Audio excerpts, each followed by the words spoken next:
Agradecer a presença de todos, agradecer o nosso convidado André, os nossos apoiadores, que é a Digital House, o Cindy Loja São Paulo, a Allo Shop em Minas Gerais. Antes da gente iniciar a apresentação, eu gostaria de explicar para vocês o que é o programa Cerveiratec. Tá? A nossa missão é promover a transformação digital do escritório, incorporando inovações em nossa metodologia de trabalho e ofertando serviços com soluções mais modernas e disponíveis no mercado, especialmente para as empresas do setor varejista e com destaque para a Lei Geral de Proteção de Dados. Ele tem como finalidade esse programa a divulgação de informações relevantes do ponto de vista jurídico e tecnológico aos nossos clientes, colaboradores e público em geral.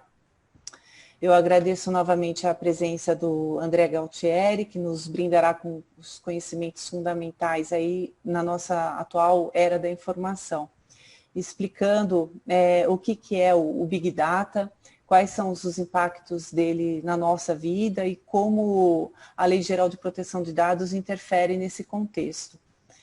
O André, ele é doutorando em Teoria da Filosofia do Direito pela PUC São Paulo, mestre em Teoria e Filosofia do Direito pela USP, professor na pós-graduação em Direito Digital no Mackenzie, advogado, autor de diversas publicações nacionais e internacionais sobre privacidade e proteção de dados, sociedade da tecnologia, Big Data e inteligência artificial. Tudo foi preparado com muito carinho e esperamos que vocês gostem da apresentação. Ao final vai ter um link lá de pesquisa, quem se quiser, sinta-se à vontade para fazer os comentários. André, seja bem-vindo. Obrigado, boa tarde a todos. Em primeiro lugar, quero agradecer ao Cerveira Advogados pela oportunidade de falar, de expor um tema tão atual, tão interessante como esses assuntos que a gente vai falar aqui. Agradecer a você, Patrícia, a Digital House. E vamos, sem maiores delongas, vamos lá para o tema nosso de hoje, né?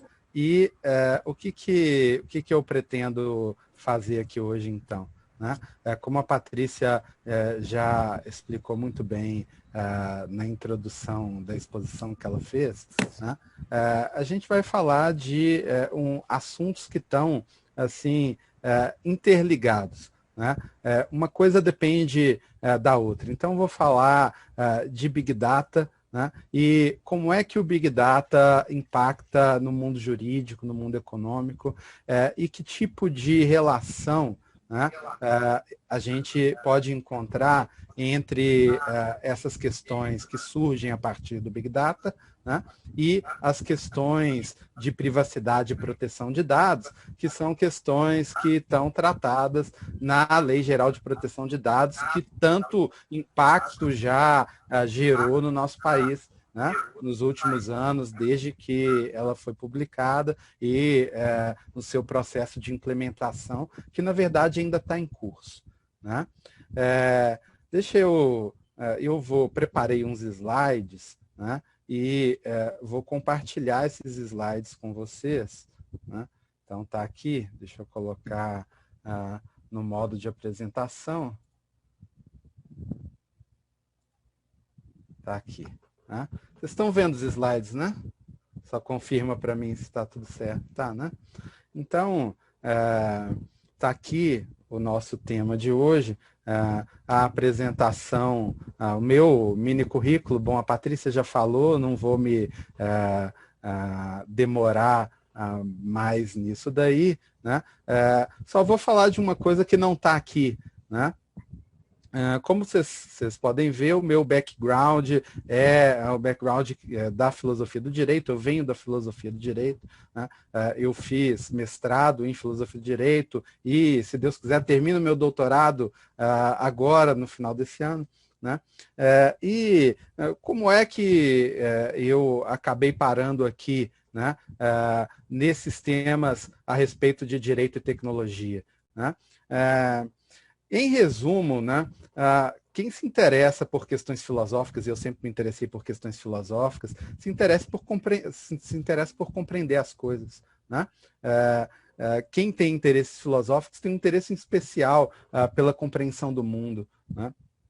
Bom, de uns anos para cá, eu acabei concluindo o seguinte: não é impossível compreender o nosso mundo de um modo adequado sem que a gente compreenda as questões que a tecnologia nos coloca, né?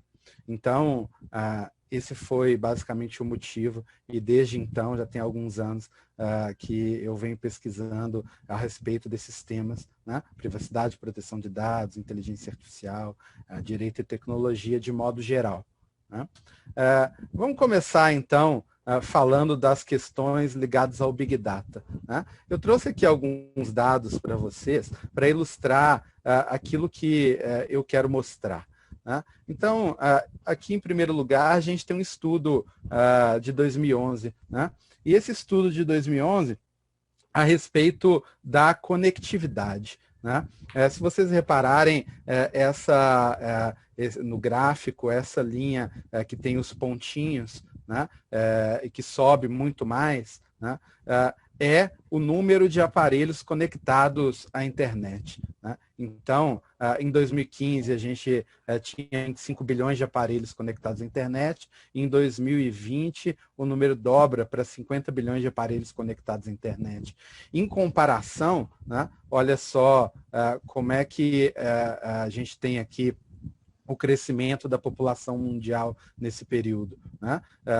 O crescimento é muito pequeno, né, em comparação com o crescimento da conectividade no mundo, né? Isso já nos mostra como é que está o estágio atual, né, que a gente deve analisar, né? Um segundo gráfico, né, a quantidade de dados produzidos a cada ano, né? Se vocês repararem que nesse gráfico, no cantinho, tem a medida, né? A medida é exabytes, né? A gente não precisa se preocupar com isso. Eu sou do tempo dos bytes, dos megabytes, né? Eu tenho até dificuldade para entender o que seriam exabytes, né? Uma vez conversando com um cientista de dados, eles me explicaram o que era um exabyte, e eu entendi basicamente o seguinte: é uma grandeza enorme, né? Então, olha só a quantidade de exabytes produzidos a cada ano no mundo, como vem crescendo, né? Em 1970, essa quantidade era quase nula, né? Mas olha só, pulando de 1970 para 2006, a gente ainda tem uma quantidade muito pequena, né?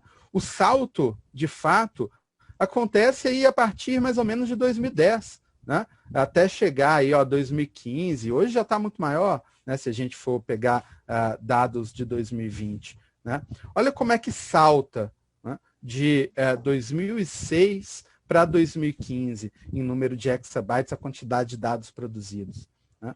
Isso daqui é o mundo do Big Data, né? Isso daqui tem a ver com mudanças tecnológicas fundamentais que proporcionaram isso, né? Que mudanças tecnológicas foram essas? Mudanças em relação àquelas tecnologias que a gente costuma chamar de tecnologias de informação e comunicação, né? Então, a internet, o smartphone, né? Os tablets, né? Claro que existem outras tecnologias de informação e comunicação mais antigas, por exemplo, televisão, rádio, também são tecnologias de informação e comunicação. Mas a gente está falando, nesse momento, dessas mais recentes, né? E por causa dessas tecnologias mais recentes, né, a internet, os smartphones, né, que houve um salto, né, em matéria de produção de dados a cada ano, né? Essas tecnologias, elas precisam estar associadas a um outro tipo de tecnologia, os computadores, os chips de computador, né? Só foi possível produzir essa quantidade de dados, né, porque a internet se disseminou, as pessoas em geral no mundo elas estão cada vez mais conectadas, né? Você tem uma infraestrutura capaz de produzir essa conectividade, né? E além disso, a gente passou a ter um poder computacional capaz de processar essa quantidade de dados. Né? Com todas essas mudanças tecnológicas, né, a gente chega, então, à era, né, que a gente costuma chamar de a era do Big Data, que é a era que a gente está hoje. Né? Olha só um outro gráfico que ilustra isso. Né? Isso daqui eu acho super interessante. É a quantidade de dados produzidos a cada minuto. Né? Isso daqui no ano de 2019, né? O ano de 2020 ainda não fechou. A quantidade de dados produzidos a cada minuto por sites, aplicativos, alguns muito conhecidos de nós. Né? Então, assim, olha, por exemplo, a cada minuto, né? 4 milhões e 500 mil vídeos assistidos no YouTube, a cada minuto. Né? A cada minuto no Netflix, a gente tem 694.444 usuários no Netflix. Né? A cada minuto, 9.772 corridas de Uber. A cada minuto, 55.140 fotos postadas no Instagram. A cada minuto, essa aqui eu acho mais divertido, né? A cada minuto, 1.400.000 swaps no Tinder, né? Que é aquele negócio que você joga para um lado, você seleciona uma pessoa, você joga para o outro, você descarta uma pessoa. Né? Isso daqui para a gente visualizar o quê? Para a gente compreender o quê? Né? A gente está falando de uma quantidade de dados que é até difícil de mensurar. A gente está falando de uma quantidade que é uma quantidade massiva de dados. Né? Essa quantidade massiva de dados, né, é o que geralmente a gente costuma chamar de Big Data. Né? Então, a gente vive hoje numa era, né, que um autor italiano que escreve sobre isso, chamado Luciano Floridi, costuma chamar de a era de um tsunami de bytes. Né? A gente, a todo momento, né, a gente é inundado com uma quantidade enorme de dados. Né? E essa a era do Big Data, né, que eu vou investigar, eu vou analisar em maiores detalhes a partir de agora. Né? Gente, só outra coisa também, eu esqueci de falar para vocês, mas assim, eu adoro que vocês participem. Né? Então, se vocês tiverem qualquer dúvida, qualquer pergunta, se tiver algum comentário, se alguém quiser participar, não se acanhem, pode pedir a palavra que eu vou ter o maior prazer de escutar. Né? Então, essas tecnologias, né, que eu falei, das tecnologias da informação e comunicação, criaram uma nova espécie de modelo, uma nova espécie de sociedade, né? Essa sociedade orientada pelo Big Data. Né? Agora, o que seria exatamente Big Data? Né? Bom, aqui tem uma definição de Big Data. Né? Eu não vou me demorar muito nessa definição de Big Data, mas algumas coisas são importantes a gente pontuar. Né? Quando a gente fala de Big Data, a gente está falando de dados. Né? Agora, dados que são dados coletados, né, numa quantidade muito grande, dados transmitidos numa velocidade também muito grande, né, e a gente tem uma variedade de dados também muito grande. Tudo isso para quê? Né? Por que é importante você coletar uma quantidade enorme de dados e você transmitir essa quantidade enorme de dados numa velocidade muito grande? Né? Porque quanto mais informações a gente tem, né, melhores decisões a gente costuma tomar. Isso em todas as searas da vida. Né? Então, quando um juiz vai tomar uma decisão a respeito de um caso, né, é bom que ele procure se informar o melhor possível a respeito desse caso, né, do conjunto probatório que ele vai analisar. Né?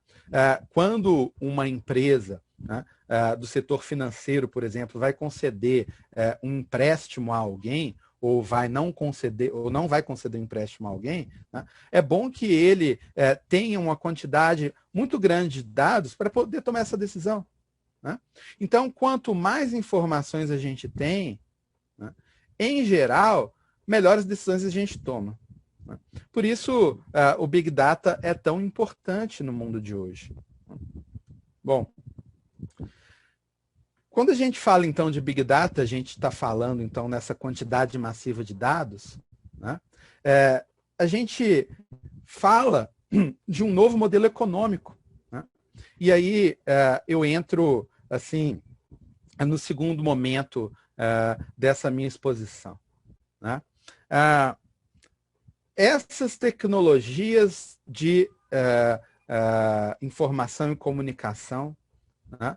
Elas deram origem, né, a um novo modelo econômico.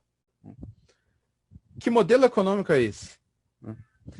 É um modelo econômico no qual o fator de produção são os dados.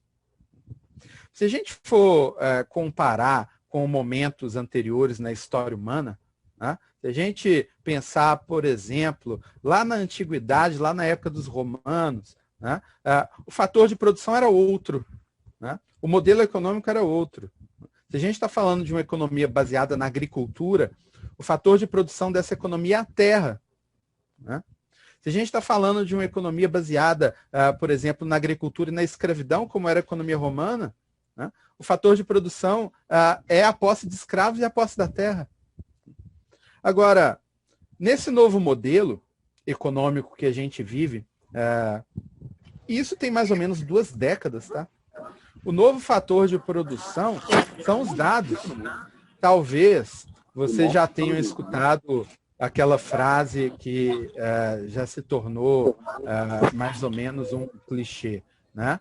Os dados são o novo petróleo. Né? Então, isso é verdade. Né? Da mesma forma que em modelos econômicos anteriores, né, você tinha que extrair petróleo, né, para daí produzir combustível, né, para daí movimentar automóveis, movimentar máquinas. Né? Da mesma forma que isso acontecia, né, naquela época, continua acontecendo hoje, né, a gente se depara com um novo modelo, né, que é um modelo que precisa, né, para esse modelo funcionar, ele precisa de extrair dados. Né? É um modelo que precisa extrair dados das pessoas. Né? E aí a gente está falando, por exemplo, de negócios, né, que funcionam justamente a partir dessa extração de dados. Né? Começam a aparecer novos modelos de negócio. Né? Então, por exemplo, a gente pode lembrar do Spotify, né? A gente pode lembrar do Netflix. Né? São todos modelos de negócio que dependem, né, da extração dos dados dos seus usuários. Eu assisto um filme no Netflix e eu digo para o Netflix se eu gostei ou se eu não gostei. Né? Com base nisso, ele vai selecionando para mim quais filmes que são parecidos, né, que provavelmente eu vou gostar. Né? O Spotify funciona de modo parecido. Né? Então, nesse novo modelo, a gente tem os dados como o novo petróleo, o novo fator de produção. Né? E o Big Data permite justamente extrair valor desses dados. Né? Ou seja, esses negócios, né, eles têm uma série de vantagens.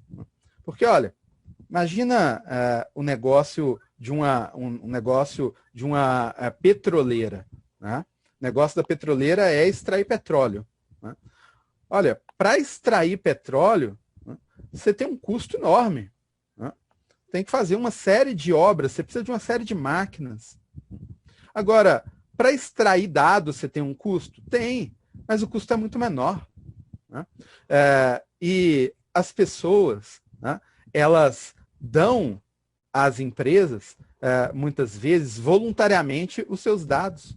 Né? Por exemplo, o negócio do Google funciona dessa forma. Né? O Google te oferece um buscador. Né? E através do buscador do Google, você consegue ter acesso a uma série de informações. Né? Mas, quando você pesquisa no Google, você está dando ao Google o quê? Dados. Dados que permitem que o Google conheça, né, os seus hábitos, as suas preferências, né, as suas opções. Né? E o Google usa muito bem esses dados. Então, veja, esse modelo de negócios, né, é muito vantajoso em relação a outros tipos de modelo de negócio do passado. Né? Com base nisso, a gente pode falar que a economia mundial passou por uma transformação. Né? E aí, essa transformação da economia mundial tem sido chamada de economia digital. Né? Então, essa economia digital, né, vou dar uma visão geral dela aqui para vocês, né, engloba uma série de coisas. Né? Coisas que foram inventadas e coisas que nem foram inventadas ainda. Né? Porque a gente está muito no início desse processo. Mas a economia digital já tem aí algumas tendências importantes. Né? Por exemplo, o blockchain. O blockchain é uma tendência importante dentro da economia digital e é uma tecnologia que é importante, por exemplo, tanto para cartórios, né? Porque o blockchain te permite armazenar transações de um modo seguro, né? E te permite validar essas transações. Né? Mas a tecnologia do blockchain também está presente nas criptomoedas, né? Que também são uma realidade hoje, cada vez mais presente. Né? A gente tem outras tendências interessantes, como, por exemplo, a análise de dados e a inteligência artificial. Né? Então, com base nos dados que são coletados, com base no Big Data, você, por exemplo, analisa esses dados e, por meio da inteligência artificial, você pode prever determinados comportamentos. Né? A previsibilidade do comportamento humano, né, é um fator muito importante dentro do uso da inteligência artificial. Isso vai ter vários usos muito interessantes, muito importantes. Por exemplo, usos dentro da área de seguro. Né? A gente tem outras tendências, né? Impressoras 3D, automatização e robótica, computação em nuvem, né? Que já são meio que realidades. Né? E, em último lugar, algo que eu gostaria de pontuar também, a internet das coisas. Né?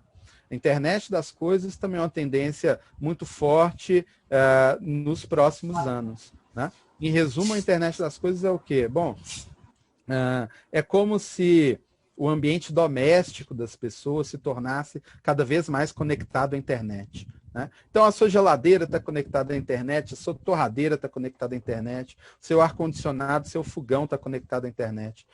Aí a gente começa a falar de uma casa conectada. Né? Isso traz uma série de vantagens, né? Agora, isso traz uma série de temores também. Né? Isso traz uma série de questões. Né? Muita gente fica com medo da casa conectada e com uma certa razão. Né? Por exemplo, a Alexa, né? Aqueles assistentes virtuais que você coloca em casa, né?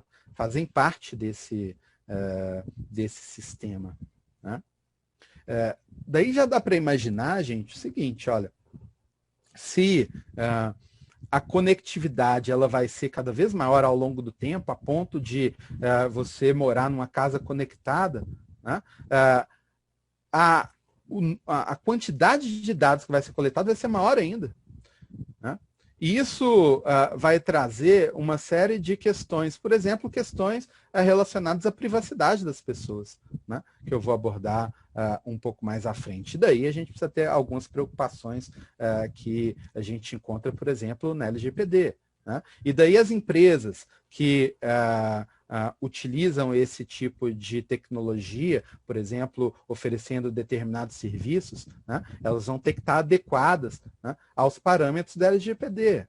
Né? Aí a gente pode falar num compliance de dados, né, num compliance de proteção de dados, né, das empresas utilizando essas tecnologias, né, mas de acordo com os parâmetros estabelecidos por lei. Né? Então, todas essas coisas, elas acabam se conectando. Né? Aqui, uma visão geral sobre economia digital no mundo, né? Para mostrar para vocês como é que nós, né, na América Latina, né, ainda estamos muito atrás de todo esse processo, de todo esse movimento, né? O que significa que tem muito que crescer ainda por aqui, né? Então, vejam, as patentes de blockchain, por exemplo, 75%, né, das patentes em blockchain pertencem a Estados Unidos e China, né? 25% fica com o resto do mundo.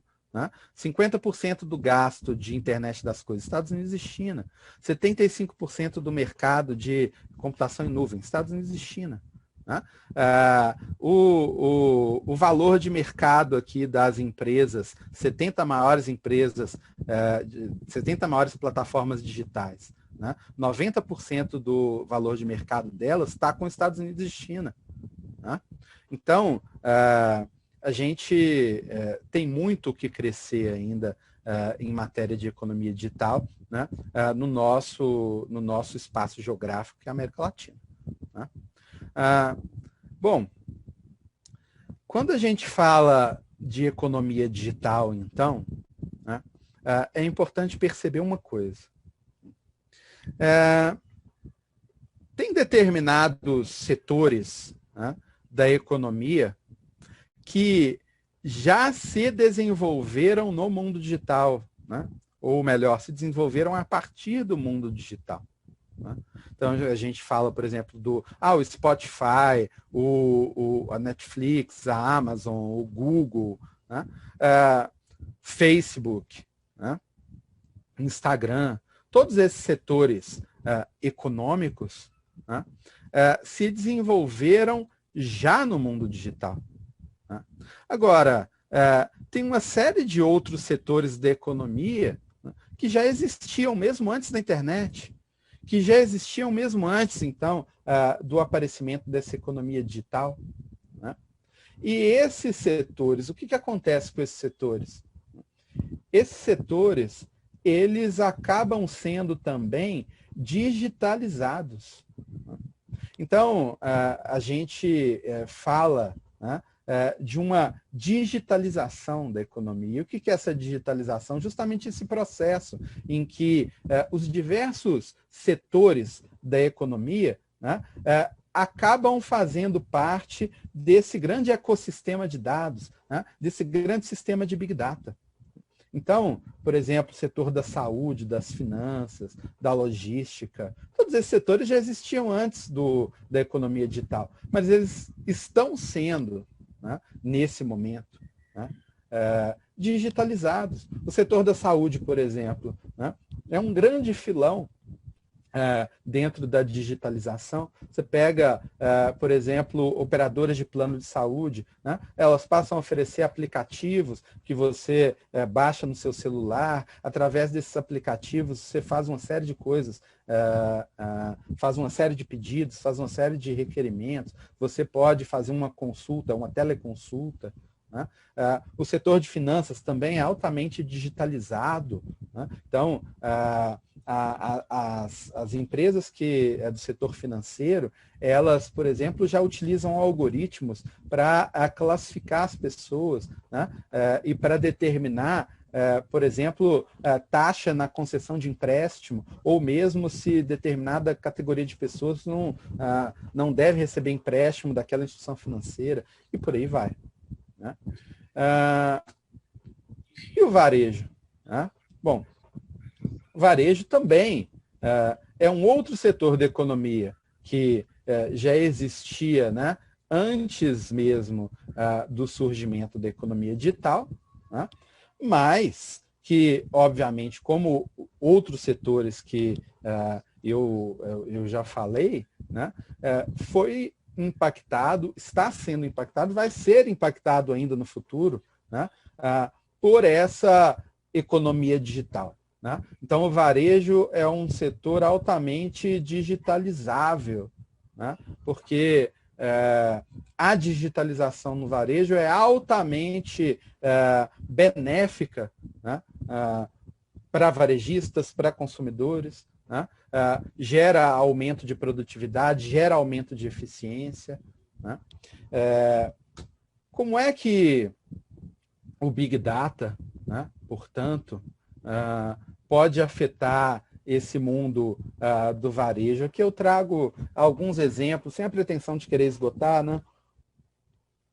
Mas aqui eu trago alguns exemplos de como essa digitalização a partir do Big Data pode impactar essa atividade econômica, né? Então, o marketing, né? O marketing é algo fundamental na área do varejo, né? Então, você tem que fazer marketing, você tem que fazer propaganda, né? O marketing ele é altamente beneficiado pelo Big Data, né? Por exemplo, né, com marketing baseado em localização, né? Então, através de geolocalização, né, ou seja, quando a pessoa está conectada à internet, está conectada ao Google, por exemplo, você consegue saber se a pessoa está usando o computador em São Paulo ou em outro lugar do Brasil, né? Sabendo disso, né, pessoas de locais diferentes, né, são pessoas que possuem necessidades diferentes, pessoas que possuem gostos diferentes, pessoas que possuem problemas diferentes, né? Com base nisso, você consegue fazer um marketing direcionado, né? Direcionado conforme a localização geográfica, por exemplo, né? Da mesma forma, com a microsegmentação de clientes, né, que está relacionada ao marketing. Como o Big Data ele te permite, assim, com essa quantidade massiva de dados, né, classificar as pessoas, né, de um modo muito preciso, né, você consegue enviar mensagens muito específicas para cada categoria de pessoas. É isso que significa a microsegmentação. É uma técnica que vem do marketing, que foi utilizada, inclusive, em eleições, por exemplo, nos Estados Unidos, né? Como você tem acesso a uma quantidade de dados muito grande, você consegue separar as pessoas em faixas, né, de acordo com o critério que você estabeleça para classificá-las. E aí você, para cada categoria de pessoas, você envia um tipo de mensagem adequada àquela categoria de pessoas que você quer atingir, né? Então, isso é muito interessante, por exemplo, para o marketing digital, né? Para o e-commerce, né? Até análise de comportamento dentro da loja é possível se fazer, né? As pessoas estão o tempo todo com os seus smartphones, né? Os smartphones, eles têm a funcionalidade da geolocalização, né?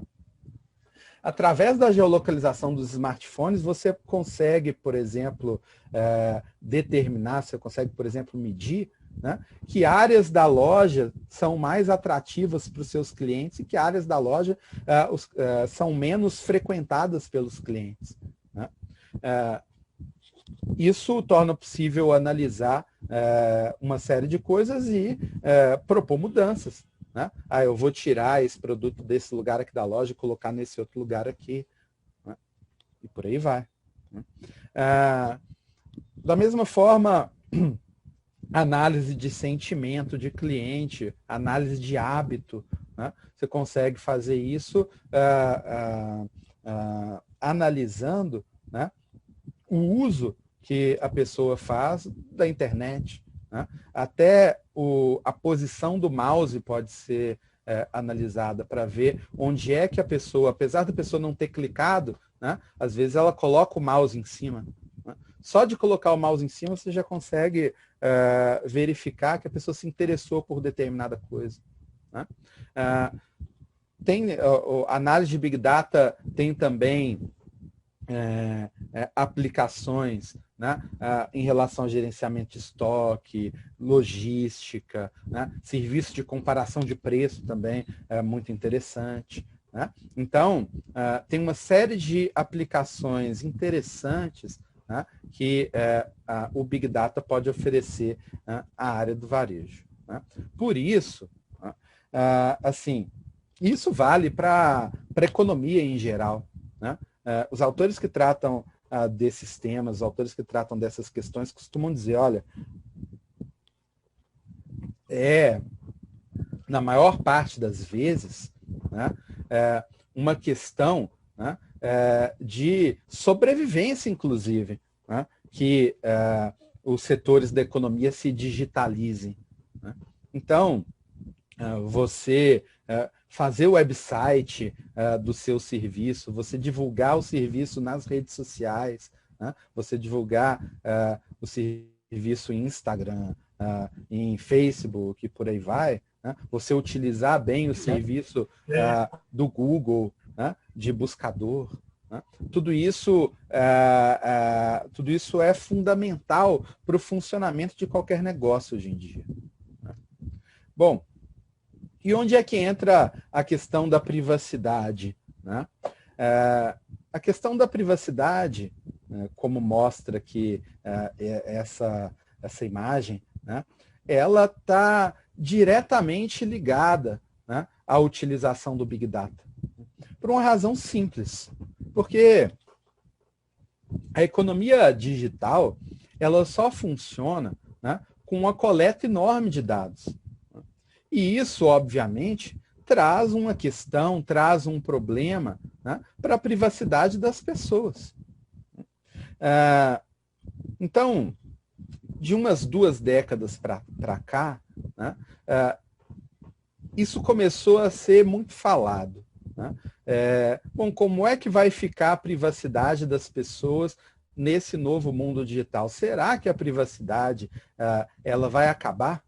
Será que é possível ainda proteger a privacidade das pessoas? Porque, vejam, a gente está cercado o tempo todo por tantas tecnologias que nos acompanham e que assim invadem a nossa privacidade. Às vezes mesmo sem a gente saber. Né?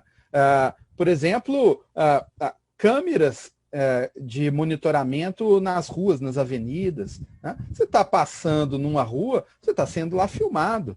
Né? Se for necessário reconstituir o trajeto que você fez, é até possível fazer isso. Né? O smartphone é praticamente extensão do nosso corpo hoje. Se a gente fica sem smartphone, a gente parece que fica sem um pedaço do nosso corpo. A gente sente falta.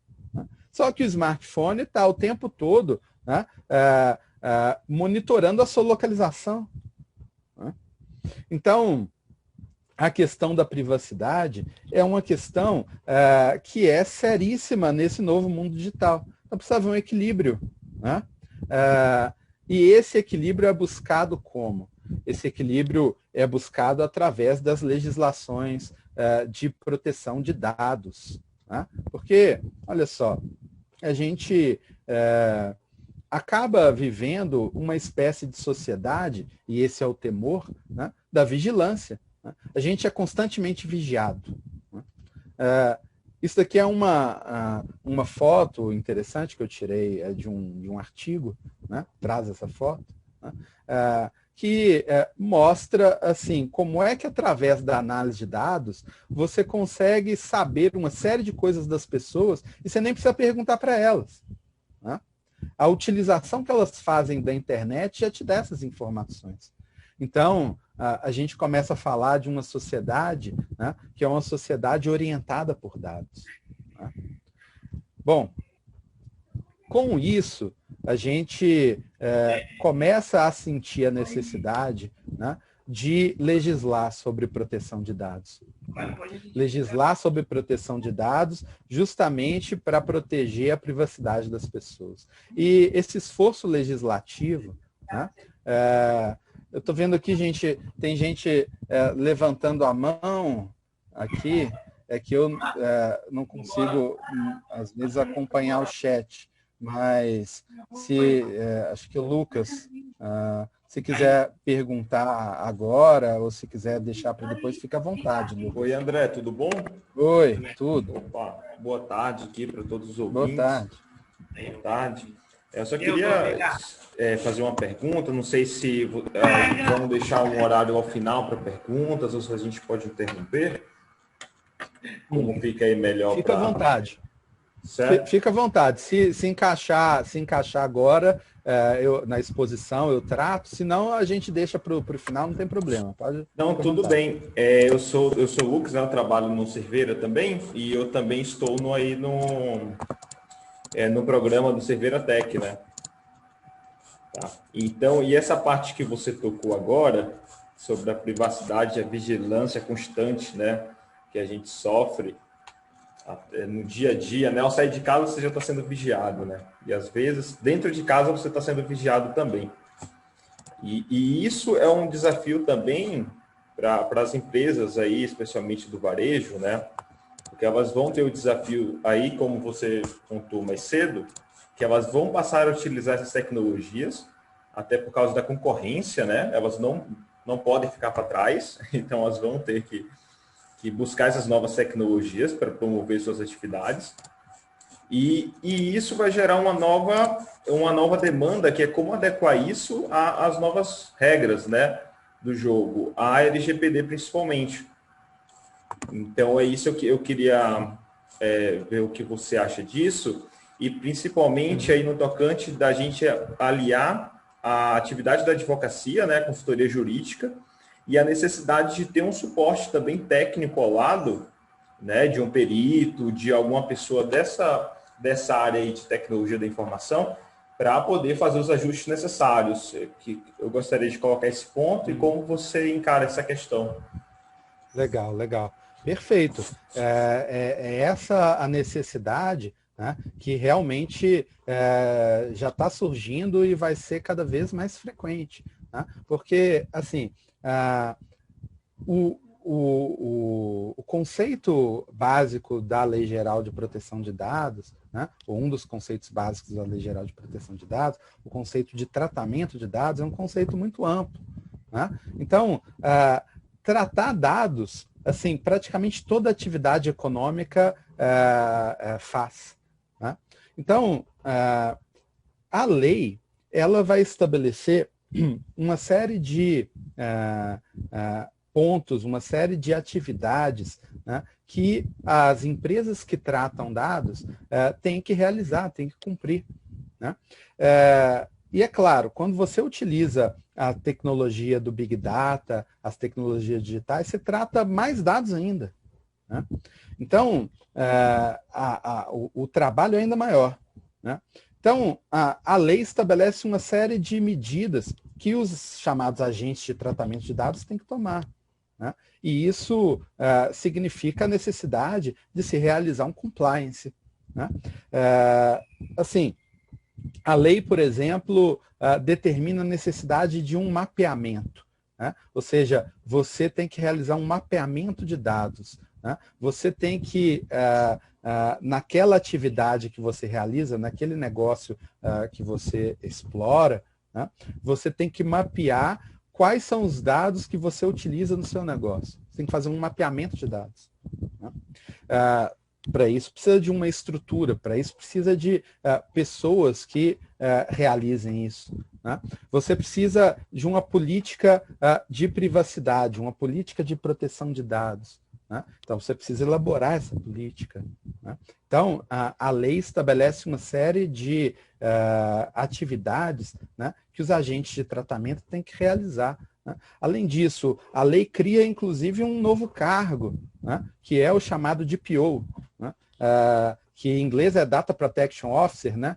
Na legislação brasileira, o nome é encarregado de proteção de dados pessoais, né? Mas as pessoas costumam falar, em geral, DPO. Né? Esse novo cargo vai ter que estar presente dentro dos agentes de tratamento, dentro das empresas, de modo geral. Né? A gente não sabe se todas elas vão ter que adotar um DPO. Por quê? Porque a lei, a LGPD, é uma lei geral, ela ainda precisa ser detalhada. Né? E quem é que vai detalhar a LGPD? Né? A Agência Nacional de Proteção de Dados, que ainda está sendo implementada. Então, na realidade, a gente não sabe uma série de coisas, né, que ainda vão precisar ficar mais claras. Né? Por exemplo, uma empresa muito pequena, ela precisa mesmo de um DPO, né? Mas quando a gente está falando de uma empresa de um certo porte, né, certamente vai ser necessário DPO. Então, a lei ela estabelece uma série de medidas, né, que os agentes de tratamento têm que tomar, né, e a lei estabelece uma fiscalização também. Né? Então, você precisa estar adequado à lei para que você não sofra, por exemplo, punições que envolvem multa, por exemplo.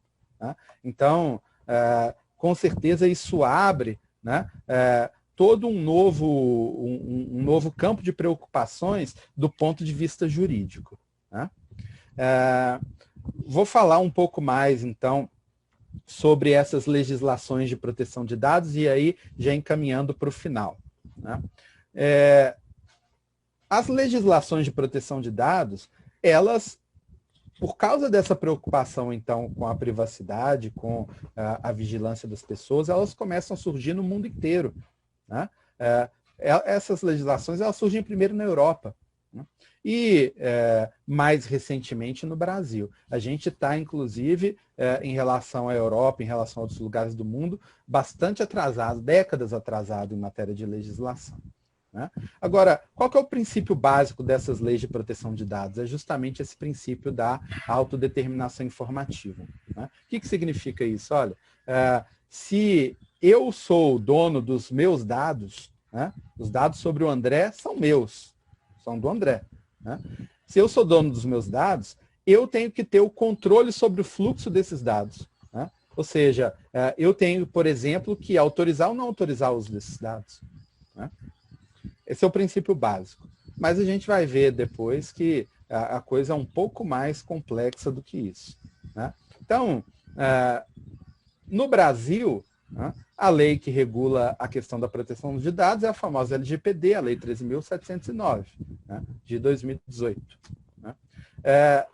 Tem uma série de coisas importantes da gente falar na LGPD, né? Obviamente não vou esgotar aqui o tema, né? Mas eu selecionei algumas coisas que eu acho relevantes serem faladas hoje, né, para você sobre LGPD. Né? Então, a LGPD vai tratar, então, né, do uso desses dados pessoais. Vejam, é a Lei Geral de Proteção de Dados Pessoais. A gente está falando, então, dos dados das pessoas naturais, né, ou das pessoas físicas. Né? Esses dados podem ser tratados? Podem. Agora, com um bom motivo, uma boa justificativa, que é o que a gente encontra lá nos artigos da LGPD. Né?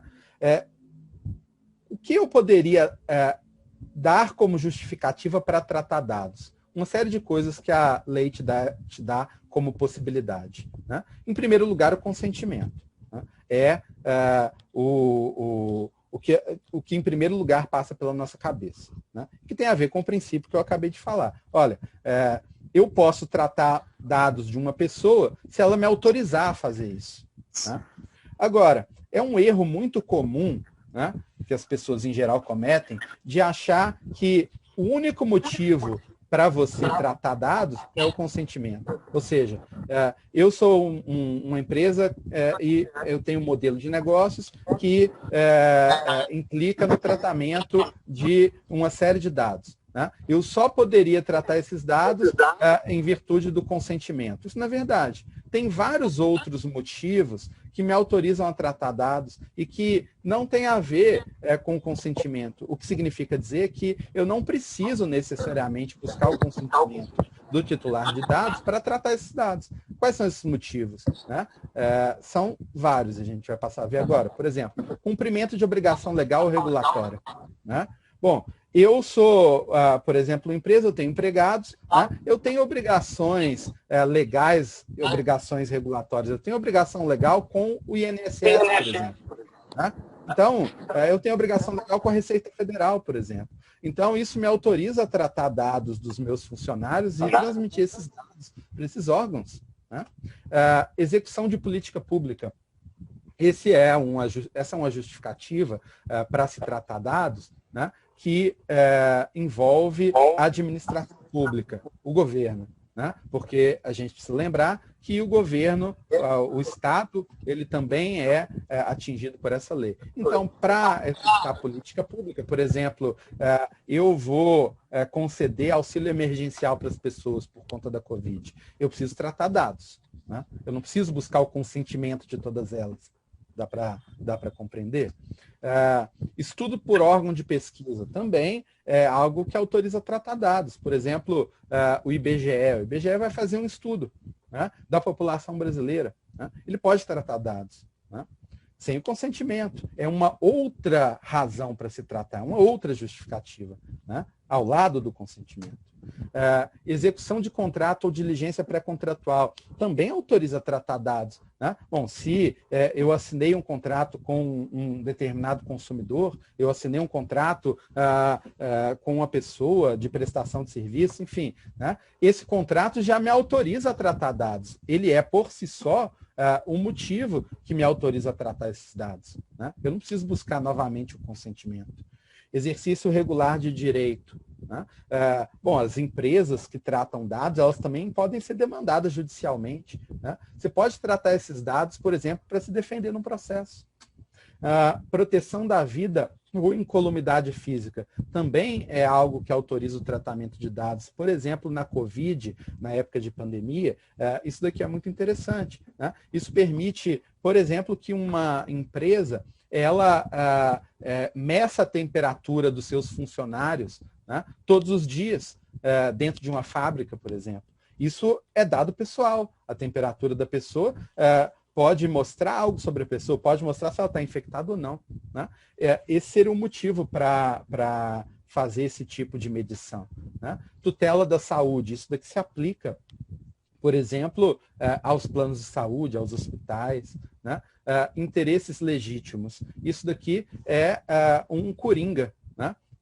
É um termo genérico que a lei coloca e, assim, é interesse legítimo da minha atividade econômica tratar esse tipo de dado. Né? Então, eu costumo dizer que quando você não consegue enquadrar em nada, você tenta enquadrar no interesse legítimo. Olha, eu tenho interesse econômico em tratar esse tipo de dado. Né? E, por último, um último motivo que a lei estabelece é a proteção ao crédito.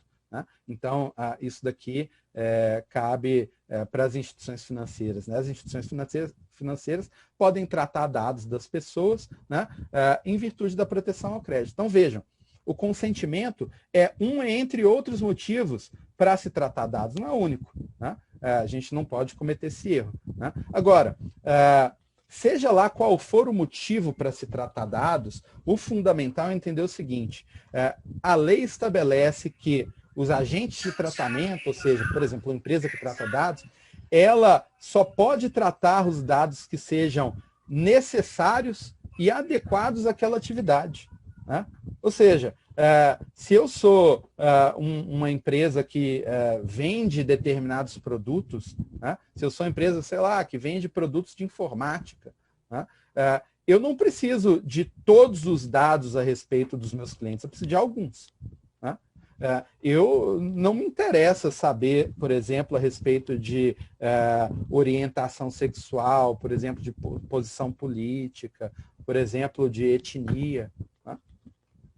Não interessa. Então, a regra é, né, eu só devo coletar aqueles dados que são os dados necessários e os dados adequados para o tipo de atividade que eu realizo. Né? Eu não posso extrapolar. Né? Eu não posso coletar uma quantidade de dados que vá além desse princípio da necessidade da adequação. Né? Não sei se alguém quer fazer alguma pergunta ou se eu posso seguir aqui. Já estou caminhando para o término, viu, gente? Posso seguir?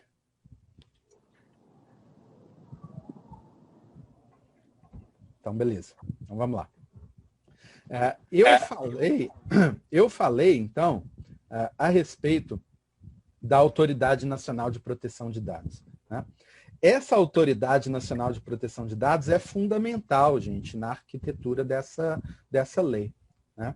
Porque, vejam, nenhuma lei consegue detalhar, né, entrar nos mínimos detalhes, né, a respeito de todas as situações que estão reguladas por aquela legislação. Né? A gente precisa de detalhamentos. Né? E qual é a instituição que vai ficar responsável por realizar esse tipo de detalhamento? É justamente a Autoridade Nacional de Proteção de Dados. Né? Ela vai funcionar como aquelas agências reguladoras, embora ela ainda não seja uma agência reguladora. Né? Mas a função dela é função de agência reguladora. Né? Ela vai dar o design institucional para aquele tipo de atividade. Né? Ela vai disciplinar, ela vai regular, ela vai editar normas também sobre proteção de dados no país. Né? Ela vai cooperar com outras autoridades. Né? Por exemplo, PROCON, por exemplo, IDEC, por exemplo, o Ministério Público. Né? A Autoridade Nacional também, e aqui é muito importante, ela vai fiscalizar. Ela vai fiscalizar o cumprimento da lei. E a Autoridade Nacional tem poder para aplicar sanções. E vejam, as sanções são várias, né? E talvez a pior delas seja, de fato, multa, né? Então, a Autoridade Nacional de Proteção de Dados, ela tem poder para impor multas assim, altíssimas, né? Até o limite de 50 milhões de reais. Né? Então, são multas altíssimas que essa Autoridade Nacional pode impor. Né? Agora, um detalhe. A LGPD, ela está entrando em vigor em partes. Né? E essa parte da lei que trata das sanções administrativas, essa parte ainda não está em vigor. Né? Vai estar ano que vem. Né? Agora, isso não impede, no entanto, né, de alguém ingressar com ação judicial. Né? Porque a lei trata de responsabilização administrativa, mas também de responsabilização civil. Né? Então, por exemplo, o Ministério Público, o PROCON e IDEC podem ingressar com ação em juízo, né? Pedindo a responsabilização de uma empresa, por exemplo, por descumprimento da Lei Geral de Proteção de Dados. Mesmo que ainda as sanções administrativas não estejam em vigor, uma coisa não se mistura com a outra. Agora, quando as sanções administrativas entrarem em vigor, quem vai impor essas sanções? A Autoridade Nacional de Proteção de Dados. Então, ela vai ter um papel fundamental no esforço, né, de se fazer essa lei uma lei eficaz. Né? E com isso, gente, eu chego ao final da minha exposição. Né? Assim, espero que eu tenha conseguido assim, passar para vocês, né, uma ideia geral dessa relação entre Big Data, né, economia digital e essa necessidade de implementação, né, e de compliance com a Lei de Proteção de Dados. Né? Aqui eu deixei os meus contatos. Né? Eu estou no LinkedIn e aqui eu estou moderno, então deixei aqui para vocês um QR Code. Se vocês apontarem o celular, vai lá direto para o meu LinkedIn, se quiserem me adicionar. Tem aqui meu e-mail também, esses são os meus contatos. Né? Agradeço muito ao Cerveira Advogados, agradeço muito a vocês que tiveram a paciência de me escutar. Né? E também deixo aqui, antes da gente passar, não sei se alguém... Estou aberto a perguntas, vai ser um prazer dialogar com vocês. E deixo aqui também, como foi pedido, aqui também o link da pesquisa. Né? Também tem um QR Code, aqui tem um link da pesquisa para vocês. Né? E estou aberto aí a eventuais dúvidas, a eventuais questões que alguém aqui queira perguntar, ou alguma manifestação, algum comentário, estou à disposição de vocês. Ai, André, obrigada aí pelo seu tempo, pela sua explanação, foi bem elucidativa, tirou muitas dúvidas aí sobre o que é o tão falado Big Data, né? E esse link aí com o varejo também, com a Lei Geral de Proteção de Dados, a importância dessa adequação foi bem importante, assim, bem esclarecedor mesmo. Agradeço a sua participação, a ter aceito o nosso convite. Legal, eu que agradeço. Então, obrigada, André. Obrigada, agradeço de novo a Digital House, a Cindy Lojas, a Lushop, todos que participaram desse webinar. Tá bom? Obrigado, Obrigada. Patrícia. Obrigado a todos. E até uma outra oportunidade. Uma boa quinta-feira aí a todos. Até mais. Tchau, tchau. Tchau, até.